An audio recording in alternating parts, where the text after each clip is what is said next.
and welcome to Tony Blair Institute's panel discussion about the future of the state in the digital era. Let me start by introducing myself and the Institute. My name is Jakub Jaworowski. I'm a director with TBI.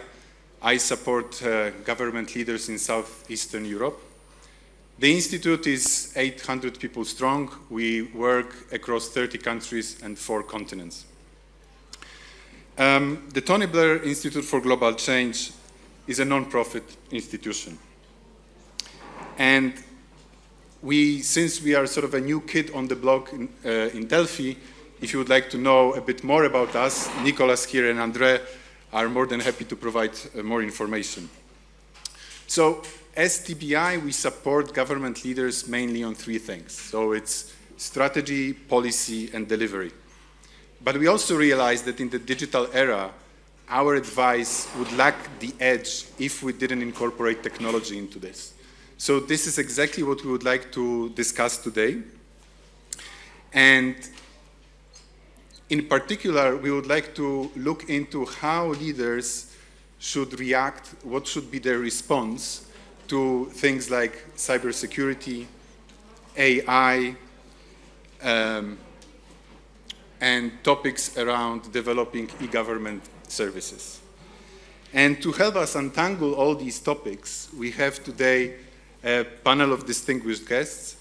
Mrs. Niki Tsouma is the President and Chief Executive of IDIKA, an entity responsible for developing and managing e-solutions in health, social solidarity, and social welfare in Greece. IDIKA developed the e-prescription system, is behind My Health app, and was instrumental in driving the vaccination effort in Greece, which was able to target the most vulnerable first. Next, we have Matis Pellerin, who is the Vice President for Global Government Affairs at Oracle. Oracle, with whom we as TBI collaborate, obviously supports public and private entities by providing cloud solutions. Matis joined Oracle in 2019. He has over 10 years of experience advising companies such as Booking.com, Deliveroo, and Snapchat. Then to my left at the end, Professor Diomidis Spinellis, who is professor of software engineering at the Athens University of Economic and Business and at the Delft Technical University in the Netherlands. He served as Secretary General for Information Systems in the Greek government and also helped coordinate work on setting a blueprint for Greek e-services. And last but not least, joining us via a video call is Slava Banik, who is the head of the e-services development at the Ministry of Digital Transformation of Ukraine. So Slava manages the launching and re-engineering of e-services in a now quite famous DIA application, which boasts 19 million users and 70 fully digitized e-services. Thank you for being here with us, especially at the time when Ukraine wages a war against the vicious Russian aggression. And let me maybe actually start with you, Slava. So the Ukrainian DIA app has been tremendous success, right? So what would be your advice to government leaders who try to develop e-services? Should they start independently to develop their own solutions, or is it actually better to leverage some existing solutions that are out there? Hello to everyone, and sorry for my background. I just recently visited the Ukraine Recovery Conference in Rome. And as you know, we do not have planes in Ukraine, so I had to move from Warsaw and just had a little delay to come back. But anyway, thanks for this discussion. And as I want to answer and to make some insights for our guests, for the people who are watching this online maybe. So first of all, I would like to say, citizen will never ask, never have a request to have a mobile application. And this is the first mistake for governments to say that just after requests from people, you will develop something like that we have as DIA in Ukraine. Because people can have their request and ask the government to give them the application just after having experience in this. Like 10 years ago, for booking a taxi, we just called the taxi service, said the address, and we thought that this is a wonderful service for us. But then, just Uber became to our markets, to our lives. And since that time, we do not want to call to taxi services anymore. We just want to open the mobile application and just to use it because it's really convenient. The same is with the public services, with the electronic documents, and the government should be proactive in this point and to look into using the mobile applications for their services because this is the future. The second point of my answer to your question is, of course, exists a way to develop all solutions. And now, while we explore and discover what different countries have in the world, we see like different ideas of portals, separated mobile application of separated entities or for separate tasks. But our strategy in Ukraine is to have one-stop shop mobile application. It's already the super app because we have public services, wallet with digital documents, digital signature, taxes, social assistance, everything in one application. And this really helped us to cover 19 millions of users. So it's like 80% of adult population of Ukraine who use already this mobile application after releasing in 2019. So just for 3 years, we covered such a huge audience. And this is, I think, the most representative answer to your question. Thank you, Slava. I think when we spoke earlier, Mrs. Tsouma, we also thought about some challenges that would be associated with using solutions from one country in another. So what's your view on this? Well, I think that we have 2 points of view. We have different systems, different culture, different administrative culture in our countries in Europe. So when we think about rules or legislation, we should have common rules in Europe in order to have some systems to interoperable between them. But I think that every country should go with its day-to-day operation because of the diversity of cultural or legislation in every country. I think that we should mix these two opinions to have the overall European systems and each country to have its local system for the day-to-day operation. A very good example of this is the European NCP project. It's the record for patients. It's not the old record, but it's the short record. And it is now running. IDIKA is the focal point for Greece, and it's common in that overall point of medical records, and every citizen can go everywhere in Europe and have this sort of patient record. In every country, the record, well, in the details, is different because of the medical system of each country. So we should have the overall common systems to interoperable. And I think that's the best point of view. Professor Spinellis, if I could get your opinion on it. So what do you think, how far can this standardization go, and or maybe we can fully standardize across Europe, or are there any limitations to it?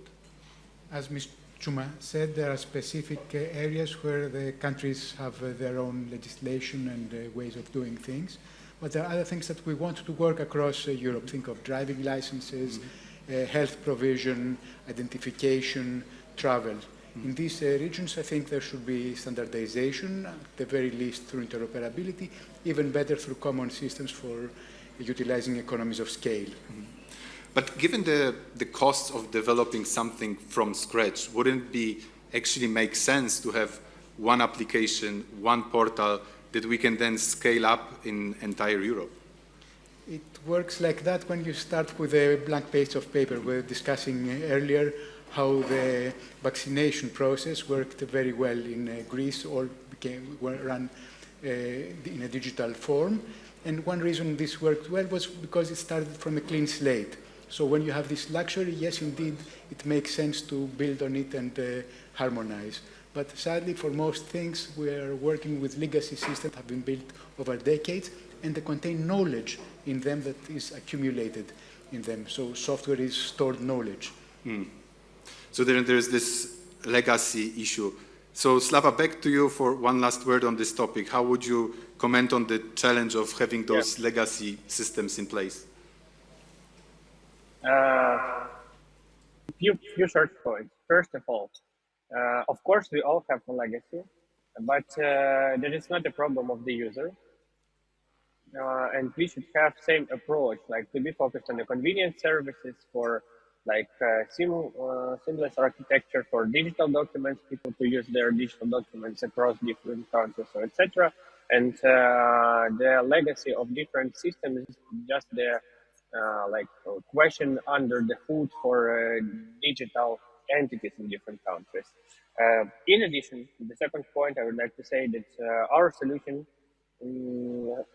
just already developed in Estonia, and as you know, Estonia for a lot of years was the most advanced country in digital services. And as they come to the same idea that people already mostly use the smartphones but not the web portals, they decided to take our solutions after all discussions, and it will have just another name but same architecture and same approach. Of course, after specified connection to different Estonian registries on their side. And the last one point I would like to say that honestly, that was a word about not just legacy, but just about legislation too. And you cannot implement any new features without changing of the legislation. And it's not should be blocker, it's just another one task. Because no one in Europe, like a few countries in Europe, had the digitized driver licenses, and that was like an option. But in Ukraine, we changed the legislation, and this is like option for the citizen, but mandatory for the police, for example. And it works with all the documents that we have and with all the services that we have. So changing the legislation, it's one of the most necessary parts of development of digital services. Thank you. Now I would like to turn to you, Matis. So the e-government solutions are mostly then always somehow associated with cloud solutions because of the scale of the data. Now I think one of the key dilemmas that the governments have is, okay, how do we build cloud solutions? Do we employ one solution from one company, from multiple companies? Do we have the cloud abroad? Do we have it on our soil? When you advise government leaders on which path should they choose, what do you advise them? Well, government are relying on old and legacy technologies, as we were just saying. And actually, the cloud is clearly today a game changer in terms of IT modernization and access to new technology. And there is a lot of positive benefits for government when they move to the cloud because they have access to very performant and resilient infrastructures. They can secure their data. They can also get all the great benefits from the private sector directly embedded in their own public services. So moving to the cloud for government is really a game changer. But it's true that it generates some questions. And especially here in Europe, government have been very used to run and manage their own infrastructure for a very long time. And when you decide to move to the cloud, you need to trust the provider you're going to give your data. And this is something governments are currently assessing because, of course, they want to keep that data directly in their hand, but also they want to benefit from all the great technology the private sector is today offering. So there is a bit of dilemma in the mind of officials because they really want to favor that. So I think the most important for government when they want to go into that move to the cloud, they need to first decide to classify the data and decide which data should go in what type of cloud. Because the cloud, it's not a one-size-fits-all model. And everybody is using the cloud as a word like that, but the cloud, in fact, is very plural. There is lots of cloud. There is a lot of type of deployment models, secure cloud, public cloud, private cloud. I will not go into details here, but you have various models that give more control for governments. And today, we see on the market that all major hyperscalers, they have decided to build specific clouds for governments. This type of cloud is more secure, is more isolated. The governments can have the control on the infrastructure, but they also can benefit from all the great technologies the private sector is offering. So I think governments should, when they have decided, when they have classified the data, they need to have a few solutions that work together. You can have a public cloud for your very low sensitive data. For instance, if you want to run your data about, I don't know, parking lots, or if you want to manage the delivery system of the trucks in your city, that's not critical. So you can go to the public cloud. On the other end, if you want to run healthcare data, or if you want to run national security data, which are very critical and must be very secured, you can build a private cloud directly with more personalized isolation systems. And this is how today the market has been evolving with various clouds that work together and that are interoperable. And at EU level, interoperability is very key. I think that this is where we are going to go on the market.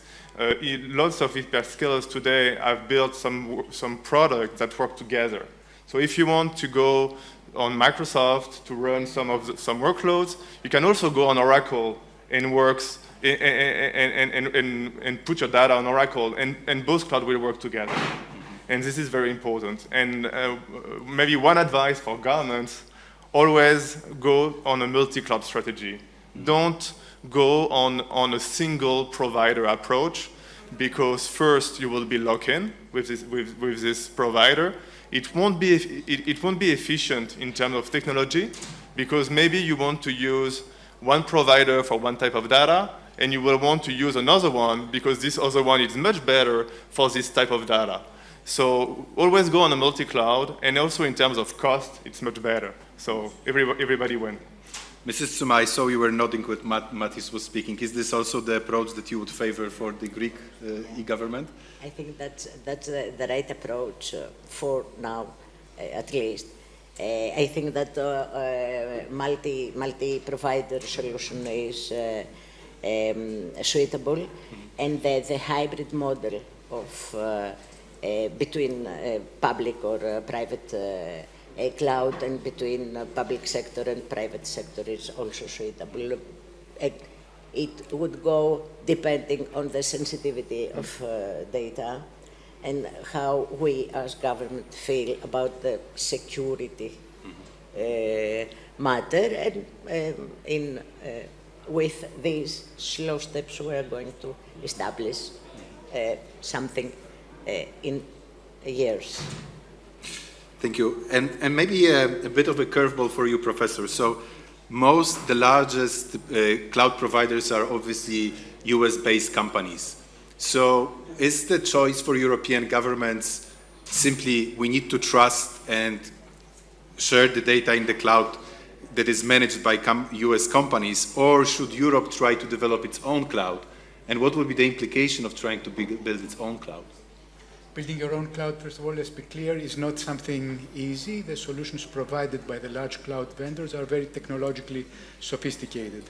On the other hand, relying on another partner for cloud solutions in an era where geopolitics has again become vital and changing is something risky. So we have seen nations that were considered friendly and are no longer friendly.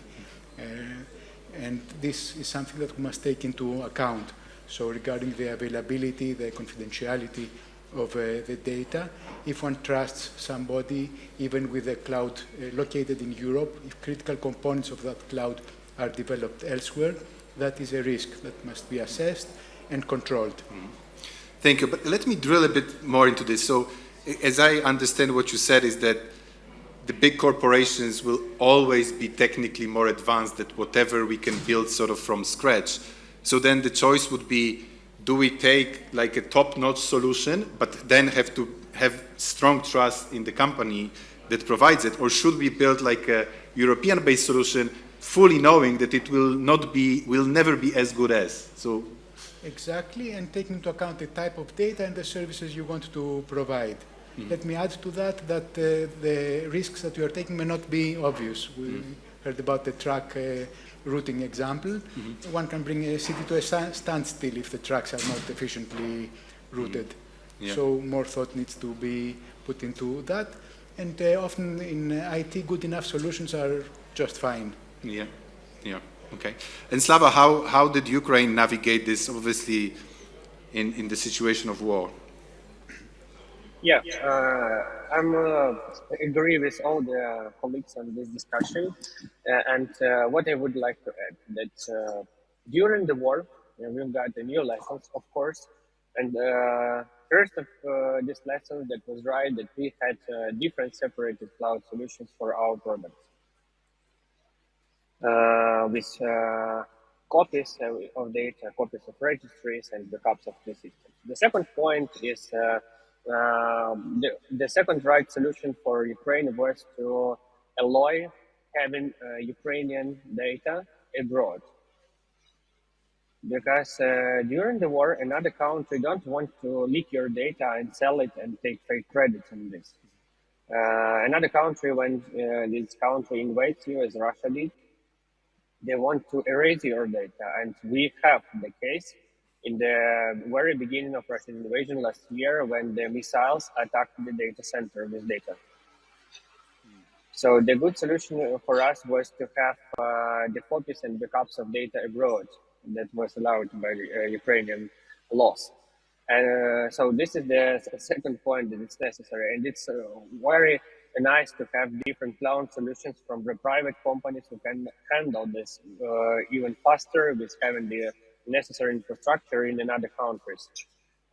The third point I would like to say, it's of course necessary to have the experience of private companies, private solutions, because as you mentioned, they are always more advanced in technologies than state entities. That is true. You just have to follow the requirements and take the best from the requirements and from the private company. So this is our experience. And in addition, I would like just to ask the colleague from Oracle, because I know the answer for this question, but to describe more about security. Because mostly when some people have a discussion about the security of state data stored in private storages of private companies, they always think that it's like a hard disk in the computer, so you can eject this and put to another computer and start working with this data. It's not working this way, because this is like thousands and thousands years to find a way to encrypt this data and encrypt the keys of security and etc. So this is like another kind of security, and I just would like to ask you to make say some words about the security, even like state data located in Oracle Cloud, for example. I didn't get the question. Slava, could you repeat the question? Just couple of words about security. That if, for example, some state entity have data in Oracle, that's not to mean that Oracle or somebody else can eject this storage and use this data. It's true that in terms of cybersecurity and resilience of the data, IT modernization is clearly an added value for governments. And when governments are modernizing their systems, they are also putting their data, they are also increasing their cybersecurity. And I think today the debate around sovereignty, especially in the EU, it's really a debate which is more political than really rational. And it's a bit a shame because when you talk about cybersecurity and when you talk about how you want to secure your data, you can be European and not be secure. That's totally possible. You can be French, you can be German, but if your system is not totally secure, it doesn't mean that you're going to be sovereign. And most of the time in the European debates, and I really regret that we go into this in this direct stance saying that sovereign equal European. And I think we need to take into account some very objective requirements about cybersecurity. And today, as I was mentioning before, there is lots of ways for governments to make sure that data are safe. You have the localization requirement, but you also have how the infrastructure will be managed. Is it by your European citizen? Is it by cleared personnel? Also how the network is managed. Is it monitored by the government? So in terms of cybersecurity, the market already provide all these options that are available. And I do think that using commercial solution is probably better than trying to always build its own national cloud. And some governments have decided to build their own national cloud. But in terms, most of the time it's very expensive. They don't benefit from the technology of the market because they want to build their own tailor-made solution. And also, at the end, it's not really IT modernization, it's even not cloud. Sometimes it's just a modern IT infrastructure on-prem.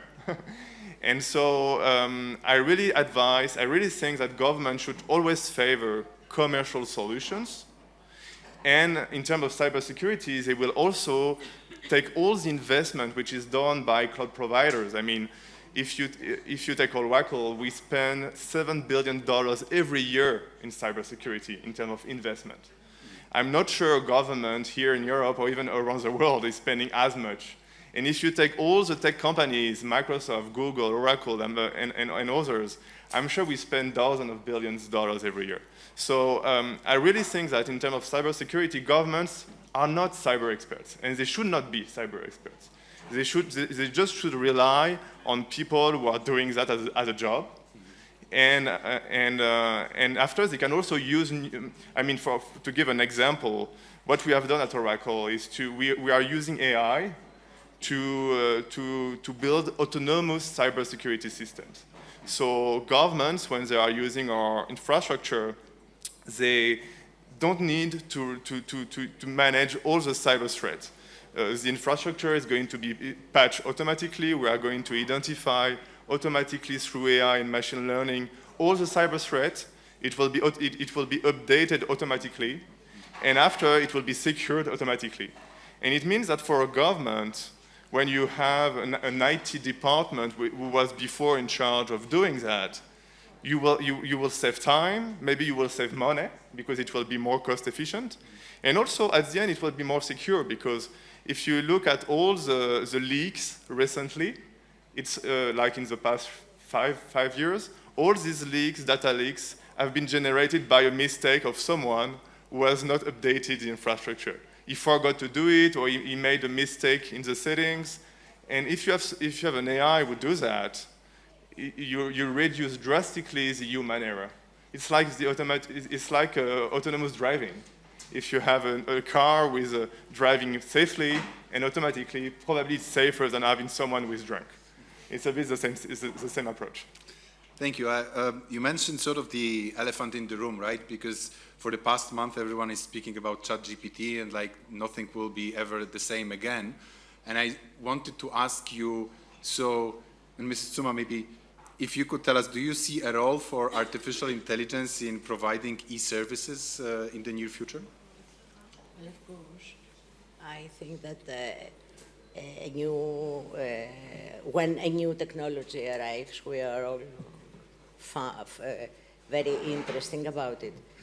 But I have to point out that we would first make the best profit of the mature systems and we have, and then go with slow steps in the future. So I would think that maybe we could get all the benefits from the BI systems first, and then go to use the AI benefits in the field of healthcare data. That's very, very important because we first can be very sure about what is going to happen. And we need to be, to have all the analytics and statistics out of the BI systems first in order to have some health care strategy, and then to build on this and go to the next step. Thank you. So I actually asked ChatGPT, what risk does ChatGPT see for using AI in relationships between the government and the citizen? And this is what ChatGPT said. It listed 4 risks. First is privacy and data security. The second one is algorithmic bias, because whatever we feed to the AI may be already biased, which means that the results will be biased. The third one was workforce displacement, that many people will lose their jobs. And the fourth one was digital divide, which I think is quite interesting. So the way ChatGPT explained it was to say that if we use AI more, the people who are disadvantaged in their access to digital technologies will be further discriminated against. And maybe for the last comment of this debate, I would like to ask you, Professor Spinellis, do you think this is a good list, or would you add anything to this list of risks? Indeed, it covers many things. ChatGPT has a broad but relatively shallow knowledge. So for things that we know and are available on the web, it gives us answers. I would add here the issue of explainability, so know why a particular decision has been made. It typically is not, it cannot easily explain it to you. It can give you a result, but you cannot know what's behind it due to the way AI systems are built. And also the issue of fairness, how you deal with various elements that may be associated with the bias you mentioned. And finally, the issue of alignment, that the results of the AI system are aligned with what you are actually want them to be. And again, this cannot be forced. It is dependent on the way it has been trained, and is not guaranteed that it will always be, that the answers will always be the way you want them to be. So just on the point of explainability, as I understand, you mean that ChatGPT will produce a result, a person gets or doesn't get a social benefit, for example, but it won't be able to explain to the person what is the reason, which then raises the question of fairness, right? Or there are two things. Fairness has to do with whether there are biases behind the way ChatGPT or any AI system works, by training them with data that says that particular people with some racial characteristics receive more or less benefits, or do not receive parole, for example. The decisions of the AI system may be biased in the same way, which is a big risk and a problem. The other thing is the explainability, that somebody knows that the answer that one gets from the AI system can be derived on some legal base, have some legal basis. This is the way governments work, and this is not how AI systems work, which not follow deterministic rules. Rather, they are trained on large sets of data to go with the flow. Yeah. Thank you very much. We are exactly at time. I think we could debate all those topics for many more hours. But I think as a proxy to that, I think we can continue our debate for another 10 minutes outside of the room if anyone is interested. Thank you very much for participation. Thank you very much.